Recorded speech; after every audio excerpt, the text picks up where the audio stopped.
मैं क्या कर रहा हूं? मैं दिए प्रज्वलित कर रहा हूं ताकि अंधकार को मिटा सकूं। अब आप कहेंगे कि इसमें कौन सी बड़ी बात है ना? परंतु इसमें महत्वपूर्ण बात समझने के लिए यह है कि मैं क्या नहीं कर रहा हूं, और मैं अंधकार नहीं कर रहा हूं। क्योंकि अंधकार को मिटाने के लिए प्रकाश का अस्त्र तो उठाना ही पड़ता है। बुराई को बुराई से नहीं, अच्छाई से जीता जाता है। अन्याय को अन्याय से नहीं, न्याय से लड़ा जाता है। क्रोध को क्रोध से नहीं, क्षमा का साथ लेना होता है। ठीक उसी प्रकार एक लोहा लोहे को काटता है, परंतु एक ठंडा लोहा ही गर्म लोहे को काट सकता है।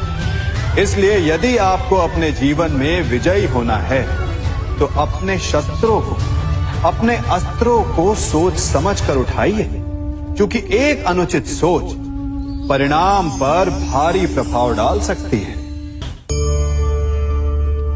आप सब सोच रहे होंगे कि ये क्या मैं करने लगा? मैं इस पौधे को जड़ से उखाड़ रहा हूं। आश्चर्य हो रहा है ना कि एक पौधे को उखाड़ना या काटना ना केवल एक अपराध है अपितु पाप भी है। तो फिर मुझे ऐसा करने की क्या आवश्यकता पड़ गई? क्योंकि कई बार विनाश ही सृजन तक पहुंचाता है। यदि नया भवन बनाना हो तो पुराने भवन को गिराना पड़ता है। व्यवस्था को परिवर्तित करने के लिए क्रांति लानी पड़ती है। और उसी प्रकार यदि किसी वृक्ष या किसी पौधे की जड़ों में घुन लग जाए या उसका मूल सड़ जाए तो उसे जड़ से उखाड़ देना ही श्रेयस्कर होता है, ताकि उस स्थल पर नए पौधे उपज सके। युद्ध करना पर्याय नहीं, परंतु कभी कभी शांति के लिए युद्ध करना आवश्यक हो जाता है। संसार में सबसे श्रेष्ठ क्या है? फूल या कांटे, प्रेम या घृणा, संपन्नता या दरिद्रता, मित्र या शत्रु? बताइए। अब आप भी कहेंगे कि भला ये कोई पूछने की बात हुई? अवश्य, फूल, प्रेम, संपन्नता और मित्र ही श्रेष्ठ है। परंतु क्या आपने अपने जीवन में कभी सोचा है कि हर एक भाव, हर एक वस्तु, हर एक घटना का एक गुण धर्म होता है? त्वचा पर जलन करने वाले फूलों से अधिक श्रेष्ठ वो कांटे हैं जिनसे आप अपने घर की बाढ़ बनाते हैं ताकि वन्य पशु आपके भीतर ना आ सके। वो प्रेम श्रेष्ठ नहीं जो आपको अंधा, लोभी, पक्षपाती बनाता। वो घृणा श्रेष्ठ है जो आपको नया मार्ग दिखाते। वो संपन्नता श्रेष्ठ नहीं जो आपको कृपण बनाते, मतदान बनाते। वो दरिद्रता श्रेष्ठ है जो आपको जीवन में परिश्रम करने की शिक्षा दे। कुविचार देने वाले, बुरा मार्ग दिखाने वाले मित्रों से अधिक श्रेष्ठ वो शत्रु होते हैं जो हमें जीवन का लक्ष्य दे दे। इसलिए अपने जीवन में हर वस्तु, हर भाव, हर घटना के गुण धर्म को पहचानिए और उसके पश्चात अपना चयन कीजिए। स्वर्ण, हम सभी को अपने जीवन में स्वर्ण से कभी ना कभी कुछ ना कुछ थोड़ा या अधिक मोह होता ही है ना? परंतु क्या आपने कभी सोचा कि स्वर्ण को प्राप्त कैसे किया जाता है? जब भूमिगत खदानों से स्वर्ण को निकाला जाता है तब वो एक पाषाण की भांति होता है।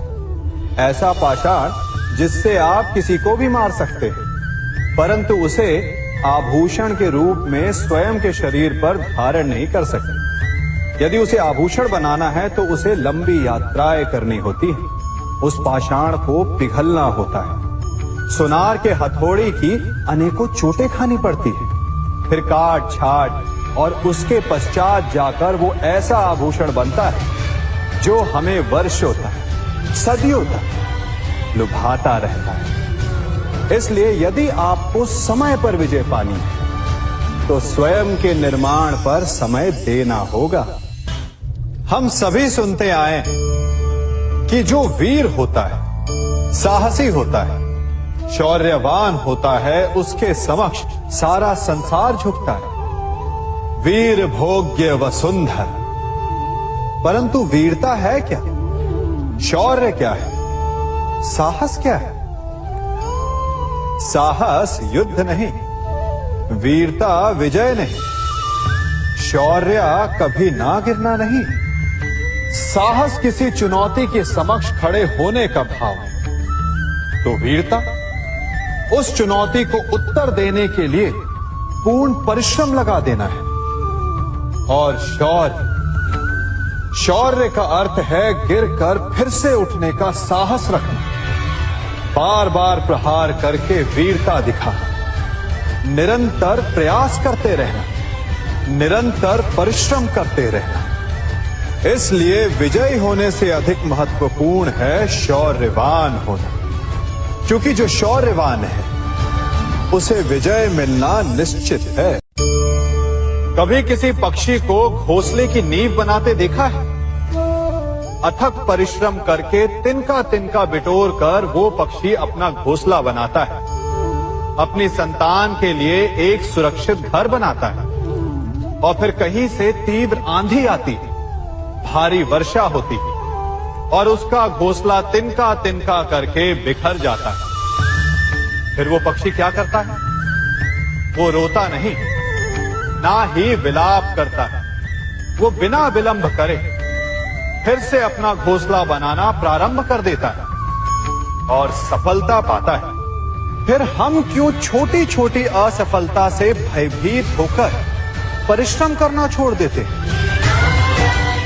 एक बात सदा स्मरण रखिएगा, हर वृक्ष कुल्हाड़ी की एक मार से नीचे नहीं गिरता, हर चट्टान घन के एक प्रहार से नहीं टूटती।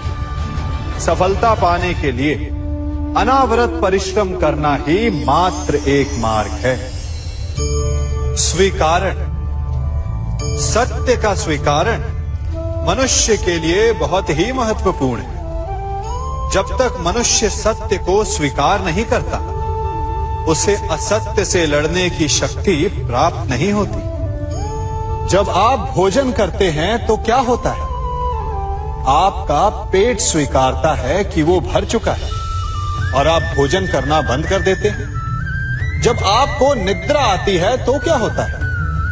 आपका मन स्वीकारता है कि आपका शरीर थक चुका है और उसे विश्राम की आवश्यकता है। उसी प्रकार जब आपको किसी व्यसन को रोकना हो तो आपको स्वीकारना पड़ता है कि बहुत हो चुका, चाहे वो लालच हो या मदिरापान।